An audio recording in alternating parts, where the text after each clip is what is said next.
4 दिन पहले उपराष्ट्रपति महोदय कुछ कह रहे थे और इस तरह से उनका अचानक इस्तीफा देना हजम नहीं हो रहा बिरादरी को। दिन छुपी नहीं रहती ये बातें, लेकिन बिरादरी को दुख हुआ जी समाचार को सुन के।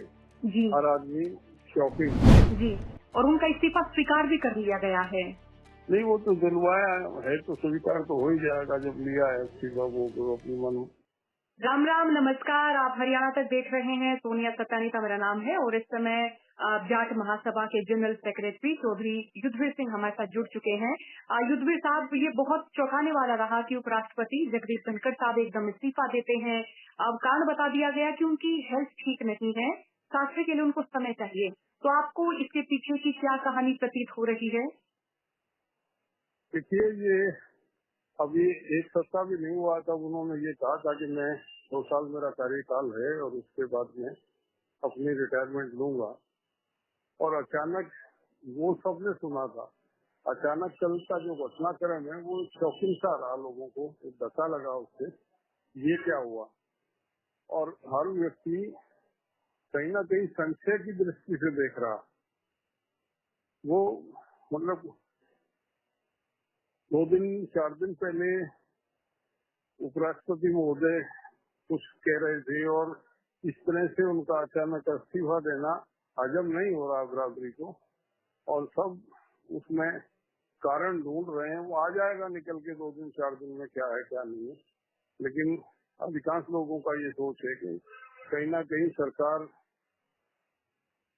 का ही कोई इस तरह का फैसला है जिसमें उनको त्याग पत्र देने के लिए कहा गया, ये बाध्य किया गया। वो तो गॉड नोज, वो एक क्लियर अभी नहीं है।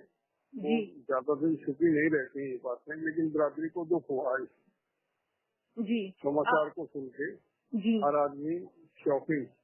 जी, तो आप क्या मानते हैं कि इस सरकार में जो जाट समाज को जो तवज्जो दी जानी चाहिए थी वो नहीं दी गई, और अगर दी गई तो वो एक तरह से ऐसा नहीं रहा कि अब जाट बिरादरी ने या इस समाज ने अपने आप को बहुत ऐसा सम्मानित महसूस किया हो? लेकिन शुरू से जो कैबिनेट का जिस तरह का फॉर्मेशन है, हमारे तो कई कैबिनेट मंत्री रहे हैं। आज कोई भी कैबिनेट में उस तरह का हमारा हिस्सेदारी नहीं है, तो हम तो पहले ही आते हैं उस वक्त। मैक्सिमम ये हरियाणा है, वेस्टर्न यूपी है, इन लोगों को प्रतिनिधित्व भी मिला, सपोर्ट भी मिली है। और उसके बाद भी क्यों इस तरह का रवैया है, वो अपने आप में ये दर्शाता है कि कहीं ना कहीं इग्नोरेंस है जाटों की। जी और ये था कि चलो उपराष्ट्रपति बनाया था इन लोगों ने धनखड़ जी को, लेकिन इसको भी आज शक की नजर से ही देखा जा रहा है कि इसके पीछे भी कहीं ना कहीं सरकार बाध्यता है, या उन्होंने किसी को मान के किसी की सुन के इसको स्वीकारा है, लेकिन नॉर्मल इस्तीफा नहीं है जी ऐसा मानना। जैसे आप जाट महासभा के सेक्रेटरी रहे हैं, तो बात होती होगी उनके कामकाज को लेके, तो किस तरह की चर्चाएं रही उनके बारे में? लोगों को ये था कि हमारे एक आदमी जो है देश के जो कॉन्स्टिट्यूशनल हेड हैं, उनके बाद सेकंड पोस्ट रखे हुए उपराष्ट्रपति हैं। और ये किसी भी बिरादरी के लिए गर्व की बात होती है। और जैसा मैंने पहले कहा, ये जो घटनाक्रम हुआ तो ठीक है, कार्यकाल में तो जो भी कुछ है उपराष्ट्रपति और राष्ट्रपति की जो संविधान में जिस तरह की भूमिकाएं हैं वो अपना निभा रहे थे उनको।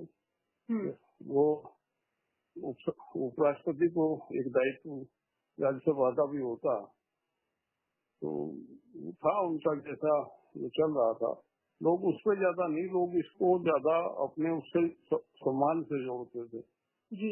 उपराष्ट्रपति है हमारा, उनकी कार्यशैली और उनका काम किस तरह का उसके ज्यादा इतना हमारे लोग नहीं करते हैं चर्चा। लेकिन वो उपराष्ट्रपति हैं, वो उनके लिए उतना ही बहुत था। और उनका ना रहना उनके लिए दुख। जी, जैसे बिहार चुनाव है या फिर कहूँ पश्चिम यूपी का भी एक क्षेत्र जो है वो खाली सा महसूस किया जा रहा है नेतृत्व को लेके, तो क्या यह हम माना जा सकता है कि सरकार कुछ इस तरह से सोच रही है कि कोई पश्चिम यूपी का नेता आ जाए या कोई बिहार के किसी नेता को यहाँ बिठा दिया जाए इस पद पर? संभावनाएं सब तरह की हैं। कहीं ना कहीं सरकार के दिमाग में कुछ इस तरह का है। जब 2 साल पहले किसी, ये पहली दफे हिंदुस्तान की आजादी के बाद हुआ है कि किसी उपराष्ट्रपति जैसे पद पे बैठे हुए त्याग जी पत्र देने के लिए वो बाध्य होना पड़ेगा। जी। और उनका इस्तीफा स्वीकार भी कर लिया गया है। नहीं, वो तो दिलवाया है तो स्वीकार तो हो ही जाएगा। जब लिया है इस्तीफा वो तो अपनी मन से थोड़ी दिया। 4 दिन पहले मैं कह रहा हूँ, वो कह रहे थे कि मेरे 2 साल बचे हैं और मैं पूरे करके अपना कार्यकाल पूरा करके रिटायरमेंट लूंगा।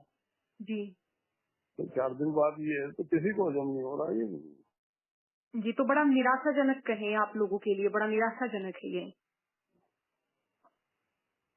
आ जाएगी सामने, 2-4 दिन में सामने आ जाएगी। जी बहुत बहुत शुक्रिया आपका बातचीत के लिए सर, बहुत शुक्रिया आपका।